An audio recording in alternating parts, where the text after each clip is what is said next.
During a turn of the game, players will simultaneously draw a card, play a card face down, reveal and resolve, and we go again. Now what's important is when we reveal and resolve, the cards are resolved, although the rest of it's simultaneous, the cards are resolved in initiative speed order, highest number first. This is the number you see at the top left here. So let's draw a card. Now we get to play a card. Now it's possible at the end of the turn that you may have more cards than your hand size. A card like this says draw up to 2 cards. At the end of your turn, you'll discard back down to your hand size. Now this initiative speed is important if we want to be sure to be moving, attacking or doing whatever first. We'll play a high initiative like 7 if it's less important, or if we want to go after everyone else has moved, we'll play a low initiative like 0. Now if 2 cards on resolving have the same initiative, then there are some tiebreakers.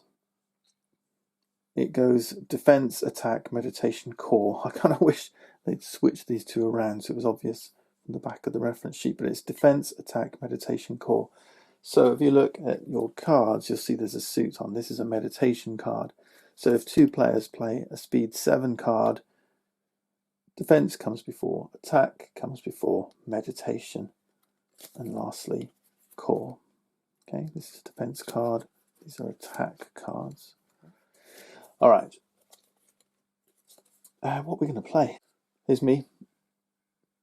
We're going to come together somewhere in the middle. I mean, these arenas are small, but that's good. You don't want to spend loads of turns just moving about before the action begins. So I like the fact that you're straight in amongst it. I think perhaps I'm going to move up to the left a little bit. If I can get to this shrine, that would be good. There's the option to push our enemies into this burning cart as well, which will do damage to them. So perhaps a move card. Something like this is a move card. Do you see these move arrows? These are move arrows. This is a move arrow. There's 2 types of arrows. There's black and there's white. Black ones are mandatory. White ones are optional. Okay, and this is a rotate. So here I can optionally move in one of those 3 directions forward and then rotate 1. This is a move in any direction optionally and then rotate 2 up to 2 times. Okay. These are attack cards, and these are from the perspective of your miniature. So that would be attacking. This is a forward facing hex to the up and to the left, up 2 and to the left, and then up 2. So those specific hexes relative to your miniature. Okay. Rotate and attack.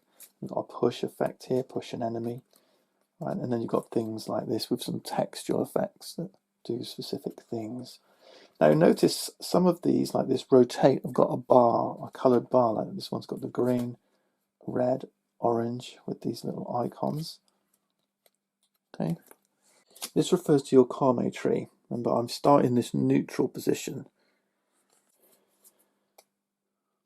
In order to use this green 1 rotates, my Kame ring needs to be in this position. Okay. Without it, I just ignore it. Likewise, this one, draw up to 2 cards. My Kame ring needs to be up here. Okay. And then for this red effect here, which moves the initiative speed from 3 up to 6, a lunging thrust, I need to be in this position. Okay. There's different effects that change your Kame tree. So normally it's stuck here at neutral until you get a card like this that says something like, if successful, switch to aggression. Okay, so this is aggression, this is balance, this is determination. Okay, we start back at neutral. Now you'll notice that there's lines joining them. What this means is you can move along these lines.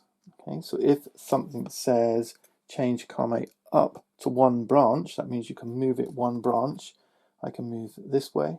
If I was here, I could move here or here. This one's got double arrows. This is a 1-directional branch. So if I move to aggression, I can't then, if I move up 1 branch, I can't move back. All right, Ronin is an attacking, aggressive character. Once he's had an aggressive mindset, Kame, he's stuck here. This one's called focus. If you move into focus, you then have to move your Kami ring one more branch. It's mandatory, you can't stay at focus. But so if I went from aggression up one branch, change Kami up to one branch, I'd move it into focus and I'd have to move it right back again. Okay, but every time you move into or through focus, you gain one of these focus tokens. And focus tokens are the way to charge up some of your effects, like this one. So for my core weapon, it does an additional attack here, this asterisk, only if you pay one focus. So the exclamation marks are attacking hexes, right? With one focus, we can attack an additional hex. Also, some cards cost focus. You'll notice this card, this heavy armor, looks special because it's got a highlighted focus. Okay, it's coloured here as opposed to grey. To play this card will cost one focus. All right, we'll get into the rest of the details of these cards as we play them. There we go, that's the fundamentals. Right, so we've drawn a card, now we play a card. Solo AIs, they don't have a hand, so they're not drawing cards. Like I said, I think I want to move up this way a little bit, so perhaps I'll play my Ronin core card. Now remember, I also said that when your deck runs out, if you have to draw a card, you'll take damage instead. So playing these cards is depleting my hand, working my way through my deck, and those cards never come back. But my core cards, so that's character core and my weapon, my core weapon, when they get played, they come right back to your hand. So these cards I'll always have. These other cards, they'll get discarded and they'll disappear for good, unless any effect brings them back. So why don't we play our Ronin core card? So again, you play it face down. Obviously, playing solo, you don't need to play it face down, but multiplayer, it's hidden. Right, we'll do the same for the solo AI, and then everybody reveals. And then we're going to resolve these in initiative speed order. I've played a 0, so I know mine's going to go last. Yari Ashigari's played a defense card. My samurai boss has played an attack card. So we know this attack card is going to go before us. It's a 2. But what about this river block? This has a speed of 7 to 4. It's got a variable speed. If you were playing this card, when you reveal it, you would announce which speed you want it to be at. You can make it speed 7, 6, 5, or 4. And that's important because when you're playing defense cards, whichever speed you choose is the attack speed that's blocked. So if, for example, an opponent played an attack card of speed 5, I'd have to play a defense card of speed 5 to block that card. Incidentally, this one has an additional effect. You can see these block 6, block 5. These are called counters. What this means is if this card successfully blocks an attack at speed 6 or speed 5, you can immediately do a counter attack. We'll look at those if and when they happen. Alright, so the AI has to choose a speed for this card, 7 to 4. If we'd chosen an attack, then they would choose an initiative that matches our attack. We didn't, as it goes. We chose just a regular core card with no attack. You'll notice too that there's 2 parts of the card. In a defense card, they'll do both parts. I'll do the top part at this speed, and then you can see the bottom part has a speed 3, and they'll do the second part at speed 3. For an attack card, they'll either, it's got an or in here, they either do the top part or the bottom part, not both. Okay, so that's the difference between defense and attack. They'll do one of these in attack, both during defense. Which will they choose in an attack? Well, it depends if they can hit. So the top part will be an attack that will hit. If it doesn't hit because you're out of range or for any other reason, blocked for some reason, not in line of sight, they'll do the bottom part instead. All right, so that's the difference between attack and defense. Okay, so top part for Yari is a rotate and block. They're out of range of us. These hexes won't be doing anything, and a block won't be doing anything. We're not attacking. Will they rotate?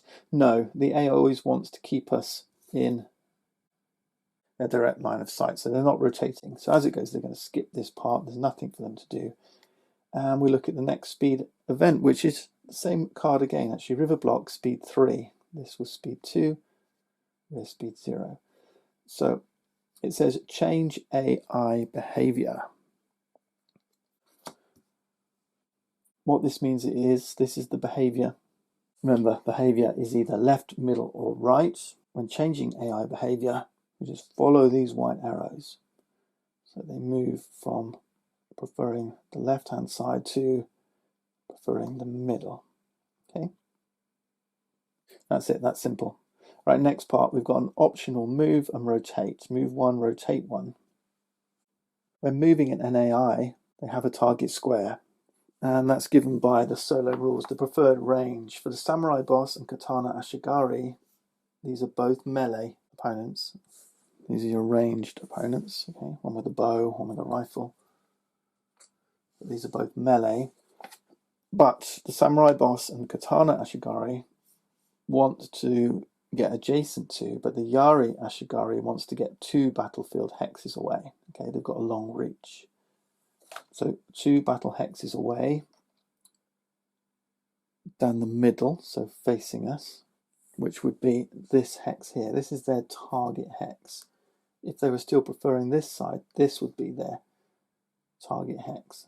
Okay, so they want to move towards this hex, and they're moving just one space, the closest route possible. And there we go. Okay. They won't rotate because again they're trying to stay with their facing.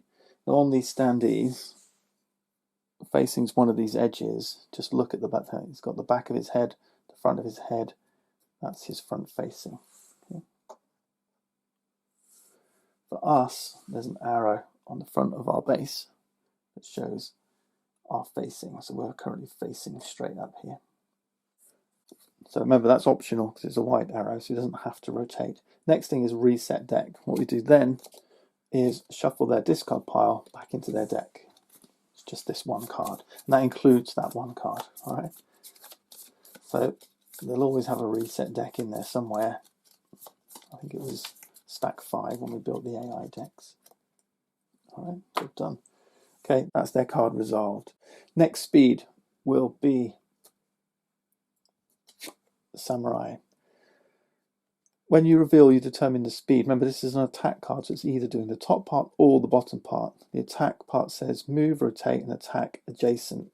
That's not going to happen. So we ignore the top part. We look at the bottom part, which is speed 2, which is greater than R0. So they're just going to do the bottom part, which is move and rotate. Move in any direction and rotate. And the Samurai, remember they're melee as well. 1 battle hex away, so they want to be adjacent to, and their preferred side is our right hand side. So this is their target hex, this one here. So again, they're moving 1 and rotating if they need to. So they're going to move 1 space forward. That's it. Okay, discard their card. Now it's us, okay, our speed 0, Ronin core card. It says discard 1 card, so there is a cost to playing this card, and that's that we've got to discard a card from our hand. So we're going to throw away something that we don't think we need. I think we're going to get rid of, I think possibly this war cry. Alright, so discard 1 card, optionally move in any direction and rotate up to 2. So these are on the same line. What that means is I can either rotate first, move first, like a mix and match, or I could rotate 1, move 1, rotate 1 again.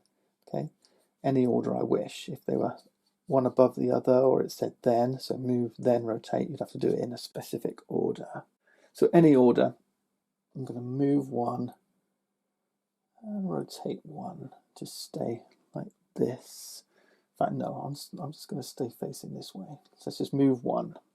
Okay, that's that bit done. Then we've got a choice. So we can draw up to 2 cards. We can draw 1 stun. It's one of these stun cards, clog up our hand. And switch to any Kame or change Kame up to 1 branch. So our core card is good. It means we can hop around. Okay, so if we do get stuck up here, we can take a stun to switch to any Kame. Okay. I'm going to go for the last option, change Kame up to 1 branch. Question is, where do I want to be? So remember, this is focus. This one here, if I use my heavy armor and I'm in determination, Kame, then I'm gaining a focus. Gain focus here, increase this one. I think I'm ready to go. I think I'm ready to go red. Yeah, why not? We can always, like I say, we can always hop back. But now if I change Kame up a branch, I have to go this way. This double arrow means I can't go back to neutral, but I'll be gaining a focus. Just hopping up and down like this, gaining focus, which will charge cards like my heavy armor and my core weapon. Okay, so that's what we're doing. Remember, it's a core card. It comes back to my hand. All right. And that's it. We've completed the first turn of the game. End of turn, we have to discard back down to our hand size. Remember, core cards don't count. Our hand size is 5.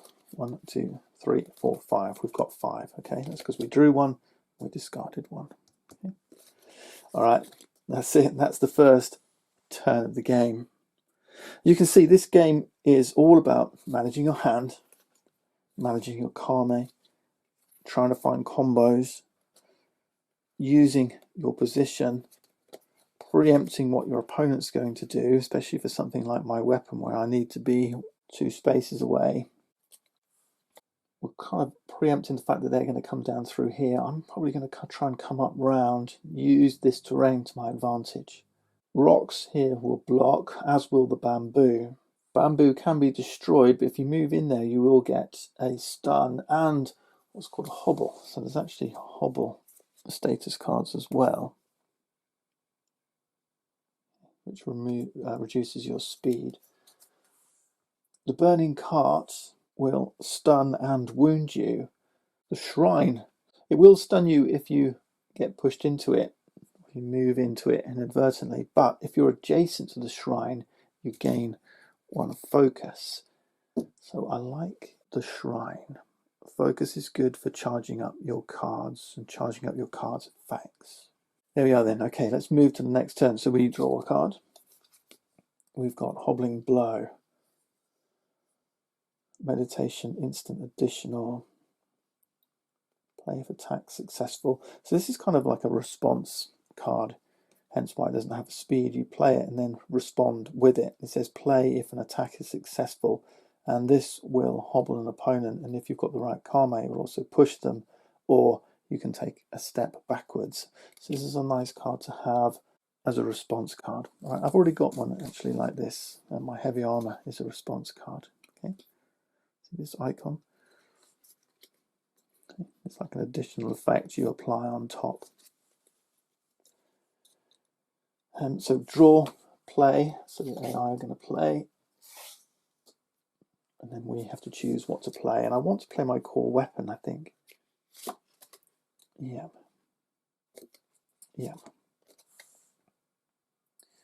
Naginata sweep.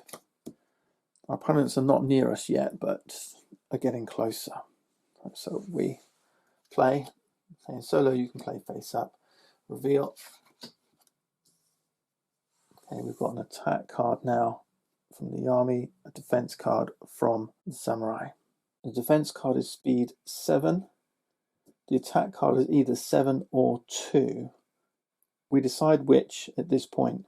So can they move forward 1 and have us within 2 range of their attack?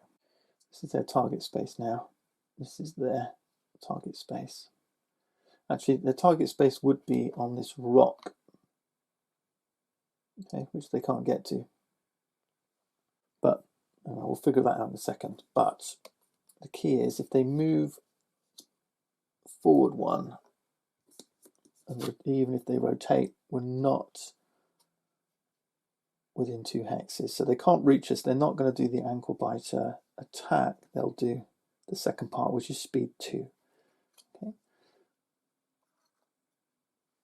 So we've got speed 7, speed 2, speed 5. So that's going to be the order 7, 5, 2. Samurai's going first with their defense. In fact, it's a defense card, so it's two-parted. So it's the top bit first, then it'll switch to us at speed 5, and then it drops to speed 2 again. Now, whose will go first? Remember, defense cards come first, so it will be back to the samurai and then over to the army. Right, so they're going first.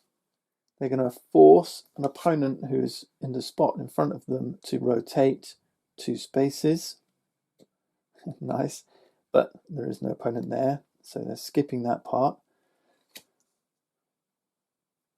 Then it's us at speed 5. We have to discard 1 card. And I think I might just discard this attack, this pushback. I don't think it's going to, well, it'd be nice to be able to push them into that burning cart, wouldn't it? Are they going to be close enough? That's the question.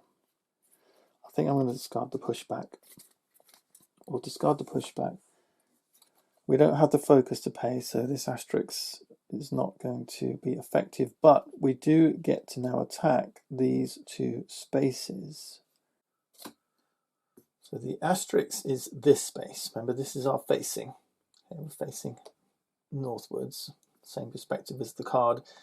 If you find it easier, if we were facing this way, turn the card around. Yeah, line everything up to make it look like what you're seeing.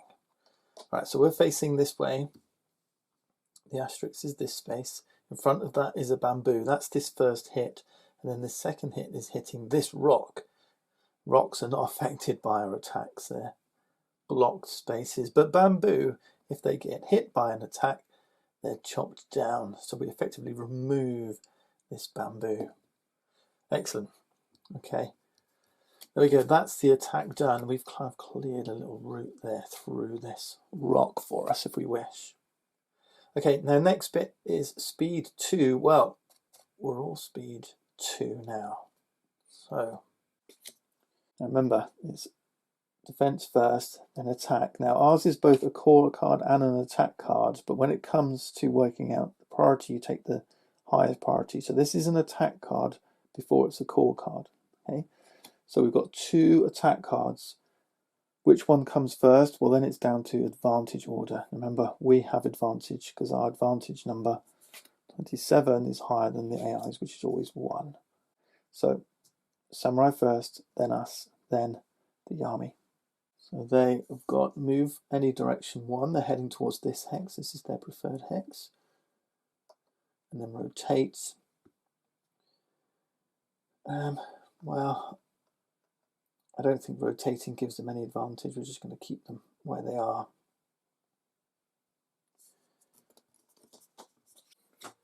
And of course, this has a reset deck effect. So this will shuffle these back into their deck. Okay.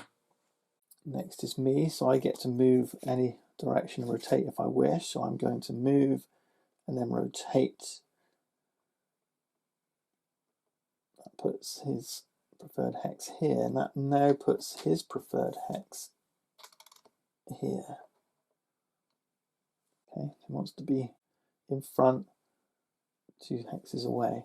So they're going to move and rotate optionally, so they're going to move. Rotating doesn't give them any advantage, I don't think. It probably does. So I think they will rotate. Now there are line of sight rules, so at the moment that rock is going to block their line of sight. So there's no advantage to be gained from rotating, but they do want to keep their line of sight aligned with our character. They don't have line of sight here either, because you do it from the front 2 corners of their character, kind of coming out in this triangle, if you like, across this line here, and then this line here. Okay. I mean, the rule says keep their front facing aligned with your character. So at the moment, it's aligned with my character. Okay. Right, but there you go. That's ankle biter done. That's discarded. This is a core card, a core ability card. This comes back to my hand. Okay, that's it. Another turn done. And now we're in aggressive Kame. We've opened up a few little options here. So this pommel smash, if we do a successful attack, will gain us a focus. Incidentally, effects like this discard one focus. AI opponents don't have focus, so they don't get to discard any focus. And therefore, they're not affected by cards like this that affect their focus. Okay. These are just devalued a little bit in the solo game. Interesting. Okay, let's draw. We've got a horse kick. Nice attack.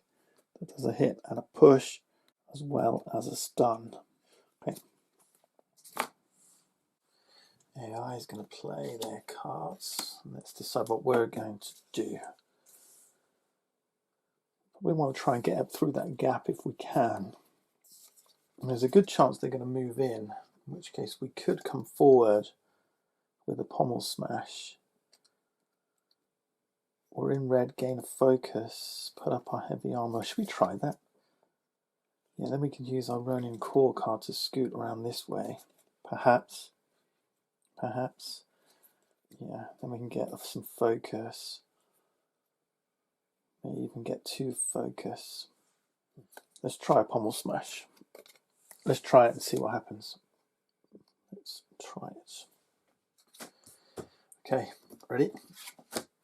Oh, did not work out.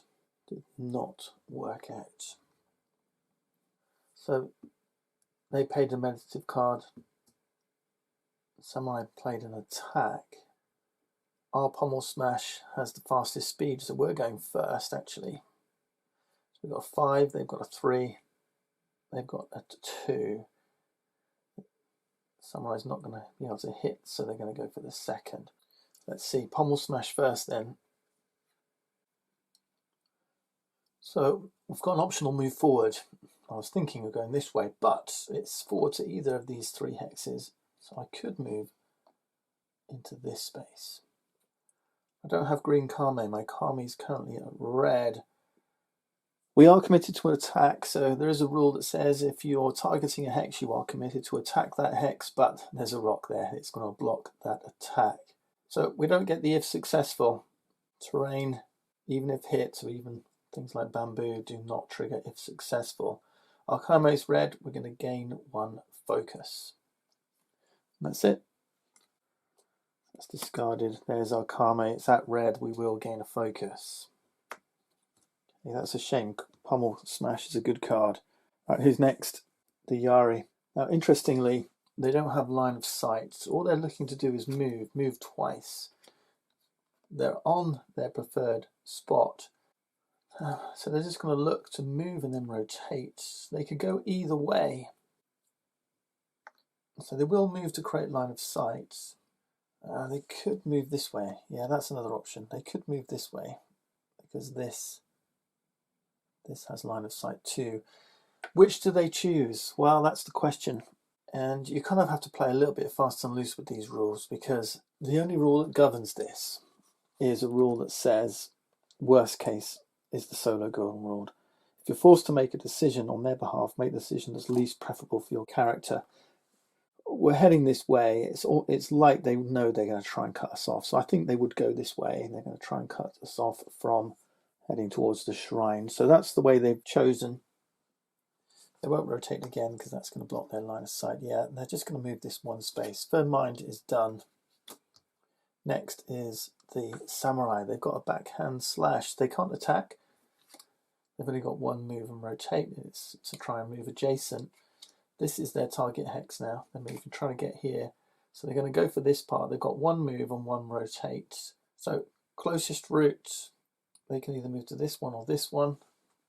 I'm going to suggest they move this way, and they will rotate. They've got the option to cut us off either side of this rock. All right, discard. Back to us. We've still got 5 cards in our hand, plus our 2 core. Let's draw. Ripping Claws. So this again is an instant additional. We've got a few of these now, but yeah, actually this one's quite good. This one, you must be in red to play this card, which I can do. And this says, if successful, opponent replace 1 wound in play with a blood wound. Now, blood wounds are interesting. So on the back of wounds, if we do pick up a wound card, it's a blood wound. They count the same as a wound, but while you have at least 1 wound card in your hand at the start of your turn, you must discard the top card of your deck. A bleeding wound will kind of work its way through your deck and force you to an early exit. Right, we're going to have to go on the offensive now, I feel. I don't have any cards that are going to move me twice, so I can't get to that shrine quickly. I think we're going to try a pommel smash again. Come in here, hit the Yari. Let's hope we can get this away first. Yeah, okay, that's what we're doing. Let's see what they do.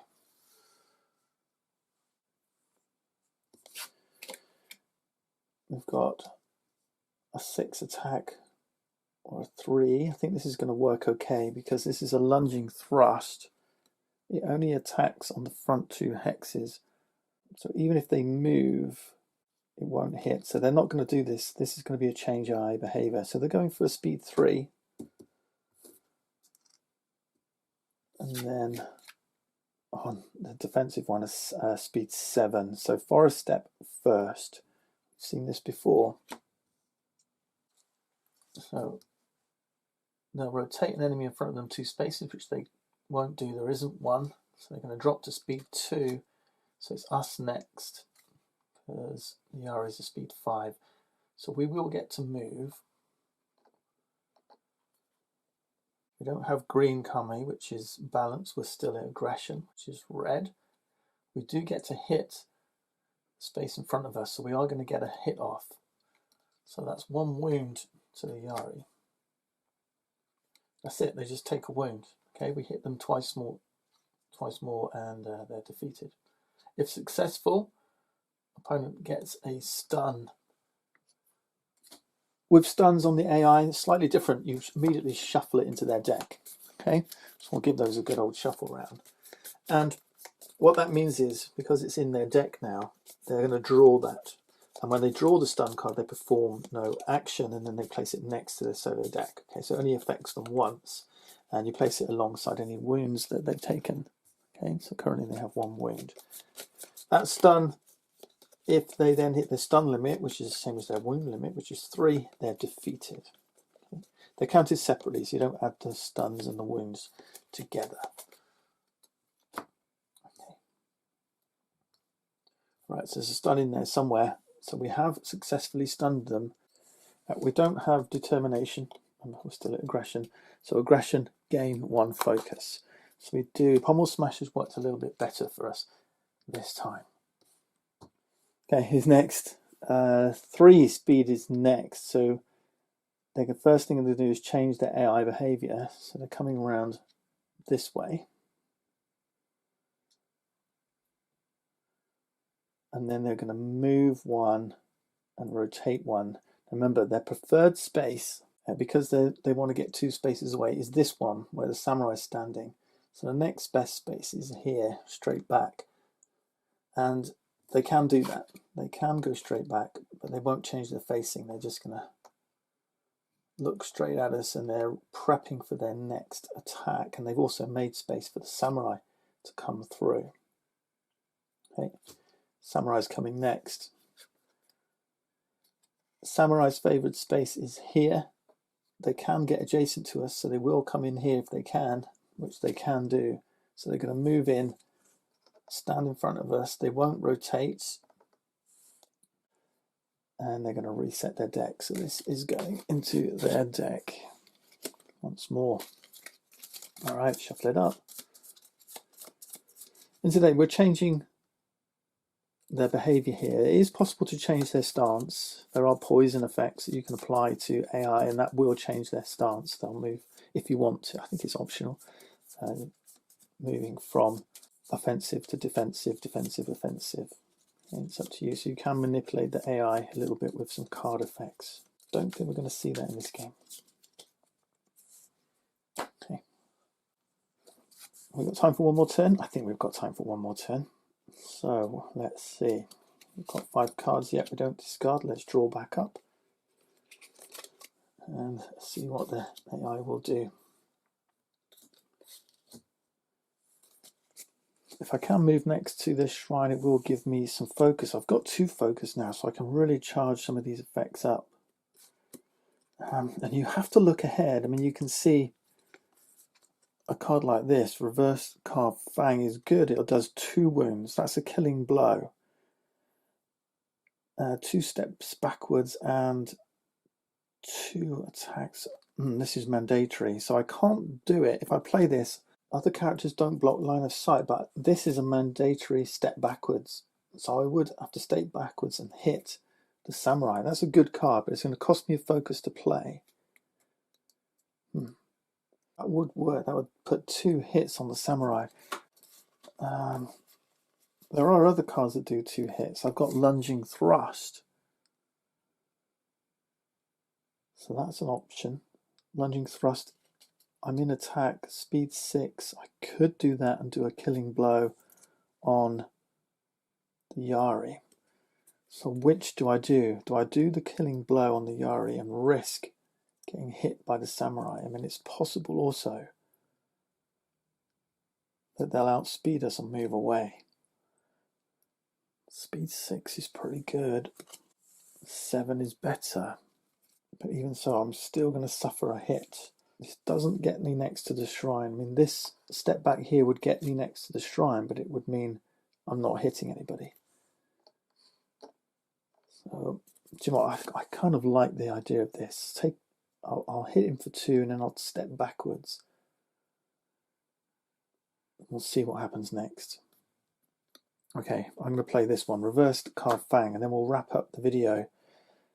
We'll see how this turn plays out. And then if you want to join me for an extended play, we'll finish off the game in the next episode.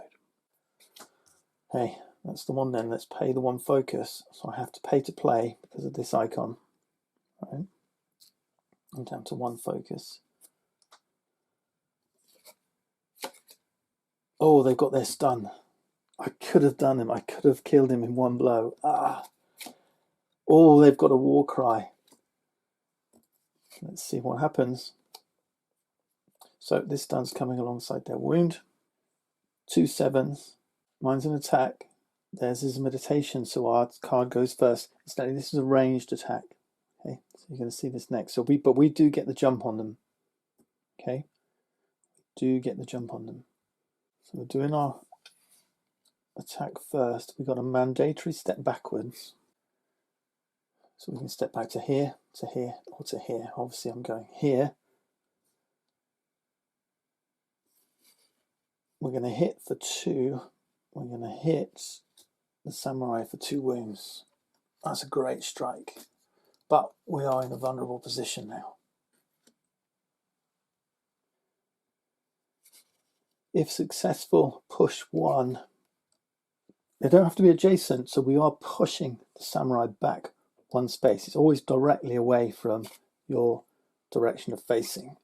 If they were pushed into the terrain now, they'd be suffering terrain damage, stun or hobble, or even a wounds if you're pushed into this burning cart. This push has pushed this samurai back into the Yari, which is called a collision. Neither moves, they've just collided, but both will take a stun. That's an awesome push. So they're going to get shuffled into their respective decks. That's a stun each. Now, in addition to getting their stun card, the player who got bumped, which is Samurai Boss here, they lose their card if they've not already completed it. So their ability card just gets discarded. They've been bumped, they're stunned, they can't do anything this turn. The one they bumped into is fine. So Yari Ashigari is stunned, but they don't lose their turn. But yeah, they've already taken their turn. All right, that completes our reverse card Fang, and it was pretty productive. So we managed to avoid any type of badness this time. All right, let's discard this. And that concludes our turn. So yeah, we've still got, yeah, we've only got 5 cards in our hand. Now we could, if we wished, in response to this, we could potentially also play one of these instants. I might just do that. There's 3 types of instants as it goes. There's instants, you'll see just this lightning icon. These are kind of like timed instants. You play them when, okay, and it'll tell you when. And they kind of just get played independently. Then there are instant replacement cards. They got a different icon. It's the instant, but instead of a plus, it's a downward arrow. Let me show you. Yeah, instant replacement. Okay, and what they do is they come in and they take out this card. So the ability card that you were going to get played is replaced with a replacement card instead. It's kind of like pulling off a little bit of surprise. I was going to do this, but I've changed. I'm going to do this instead. And then there's these. I've got 3 instant additional cards. So the original ability card concludes, and then you play an instant additional, and they add to it. So we've got our heavy armor. This one will cost a focus to play, which I do have. It remains in play, reduces the damage of all attacks taken by 1 to a minimum of 1, but each time damage is reduced, I draw 1 hobble. Hobbles are these, remember. Remains in play while active, reduce the initiative speed of my cards by 1. Okay. And it only lasts so long. Okay, you rotate it like this, so you rotate it 4 times back to full, and then it disappears. So it slows you down for a little while, but you're reducing your damage. So heavy armor can help. We've got hobbling blow. Play if the attack is successful and hobble your opponent instead. And I can also do a push 1 here, so I could push them again. Or ripping claws here. Again, I can do this one. You can only play this, see this red bar, if my Kame is red, if it's aggressive, which I am. So I could do this, play if attack is successful. Additional. Your opponent who was just hit replaces 1 wound in play with a blood wound instead. So this wound flips to a blood wound, and blood wounds act a little bit differently for AI. Each turn before the AI draws their card, they discard the top card of their deck, but they discard it face down. Now you might say, well, it doesn't matter if they go through the deck, there's no penalty. But what if this is the reset card? Right, then it does matter, because once their deck runs out, they'll be taking hits just like us. So that is important. This can be pretty lethal, a bleeding wound. It's a bit of a risky one. It's an uncertain one. As it goes, I think hobbling is going to be great, because with hobbling, I can do another push. And that really helps me. So, put these back in my hand. I'm going to play hobbling blow. Its timing is equal to the card that I'm matching it with. In this case, 7. My opponent gets hobbled, so I'm going to give them a hobble. How does hobble affect AI? Just as normal. Okay, so it remains in play. Initiative speed of cards played is decreased by 1. But then I've got red Kame. I'm going to push again. So this guy's stunned. He gets another stun card, as is the Yari. Okay, so we're shuffling these in now. They've got quite a few stuns. This might be enough to take them out. Okay, and I think that ends our turn. Now, obviously, the downside of playing these instances is that my hand is now reduced. I've played 2 cards this turn, and I've only drawn 1. So both these cards are going to be discarded. So I've got 1 less card now. I've only got 4 cards instead of 5 at the end of my turn. But you do have your core cards to let you draw back up. So draw up to 2 cards. So as you play instants out, you may have to draw back up using your core card to get your hand back up again. Right, well, there you go. That is the game. That's everything I wanted to show you. We've pretty much demoed everything, and I'm feeling like I've got my opponent on the ropes. Set this scenario up, have a little go.